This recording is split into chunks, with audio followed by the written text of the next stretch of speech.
हाय, नमस्ते, ओम नमः शिवाय। तो आज का ये वीडियो थोड़ा सा इन्फॉर्मेटिव होने वाला है और फिर से ये वीडियो सिर्फ मेरी बहनों के लिए है। मगर इस बार ये जो वीडियो है ये 3 कैटेगरी बहनों के लिए है और ये जो वीडियो है ये रिगार्डिंग फैमिली पेंशन प्रोसेस के लिए है जो लड़कियां डिवोर्स्ड, अनमैरिड या विडो हैं। फिर से बोल रही हूँ, फैमिली पेंशन, एक तो फैमिली पेंशन आती है जब हस्बैंड की डेथ हो जाती है तो वाइफ को मिलती है 50%, और जब दोनों पेरेंट्स में से दोनों ही की डेथ हो जाती है और कोई भी एक पेरेंट्स गवर्नमेंट सेक्टर में होता है या दोनों ही पेरेंट्स गवर्नमेंट सेक्टर में होते हैं, तो उनके घर में अगर बेटी है और बेटी 3 कैटेगरी में आती है, डिवोर्स्ड, विडो, अनमैरिड, उनको फैमिली पेंशन सैंक्शन होती है फैमिली पेंशन ऑफिस से। उसमें भी कुछ रूल्स और रेगुलेशंस आते हैं कि आपकी इनकम 9,000 पर मंथ से ज़्यादा आपके अकाउंट में इनफ्लो होते हुए नहीं दिखनी चाहिए। मैं फिर से रिपीट कर रही हूँ, आपकी इनकम 9,000 से ज़्यादा आपके अकाउंट में इनफ्लो होते हुए नहीं दिखनी चाहिए। ठीक है, आपकी इनकम हो सकती है मगर 9,000 से ऊपर नहीं हो सकती है पर मंथ, यानी 9,08,000 से ज़्यादा नहीं होनी चाहिए आपकी इनकम। आप इसको करेक्ट कर लेना अगर मैं थोड़ा सा मिस कैलकुलेशन कर रही हूँ। Let me just correct and tell you the correct amount per annum. Sorry, तो जो करेक्ट अमाउंट है, अगर आपकी इनकम 9,000 पर मंथ है तो एनुअल इनकम होनी चाहिए 1,08,000।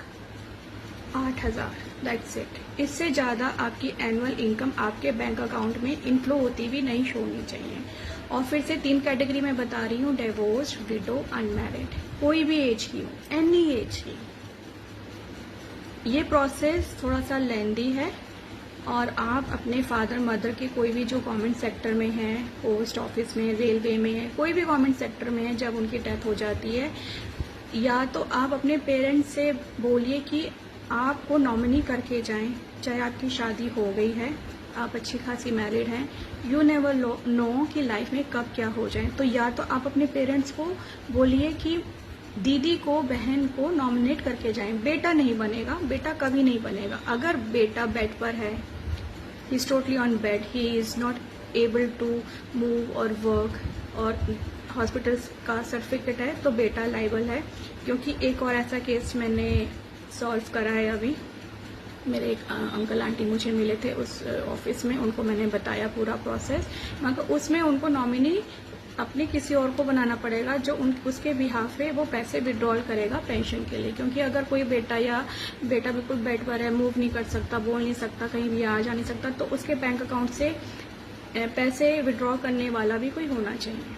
ठीक है, तो ये प्रोसेस बहुत इजी है। अगर आप करेंगे, गूगल करेंगे तो सब कुछ हो जाएगा। कुछ आपको सर्टिफिकेट देने पड़ेंगे। आपको अपना इनकम सर्टिफिकेट बनवाना पड़ेगा SDM ऑफिस से, जो कि इनकम सर्टिफिकेट आप अप्लाई कर सकते हैं ऑन द लाइन। अगर आप लिखेंगे इनकम सर्टिफिकेट ऑनलाइन, आपको एक पेज मिल जाएगा, वहाँ पे आप फॉर्म फिल करेंगे, आप अपनी ID बनाएंगे, ID बना के सारे आप अपने डॉक्यूमेंट्स लगाएंगे। PDF फाइल मत लगाना, PDF फाइल का स्क्रीनशॉट लेके लगाना, क्योंकि PDF फाइल का जो पिक्सल साइज होता है वो ज़्यादा होता है तो वो अपलोड नहीं होता है। तो PDF का स्क्रीनशॉट लेके आप उसका स्क्रीनशॉट अपलोड करना, तो उसका पिक्सल कम होगा। डॉक्यूमेंट्स में क्या क्या जरूरत पड़ेगी आपको? डॉक्यूमेंट्स में आपको आपका बिजली का बिल, आधार कार्ड, ठीक है।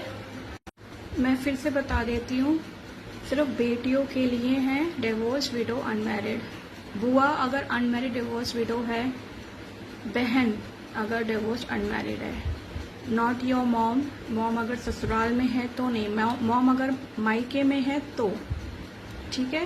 तो थोड़ा सा रिलेशनशिप समझ लेना, मदर टू फादर। तो अगर आपको मेरी किसी भी बात का कुछ भी जेस्चर समझ में नहीं आ रहा है तो डोंट डू नेगेटिव कमेंट्स। आप मेरे से पूछ लीजिए उसमें कमेंट सेक्शन में कि इसका कैसे होगा और इसको कैसे अप्लाई करेंगे। That's it. Take care and happy day.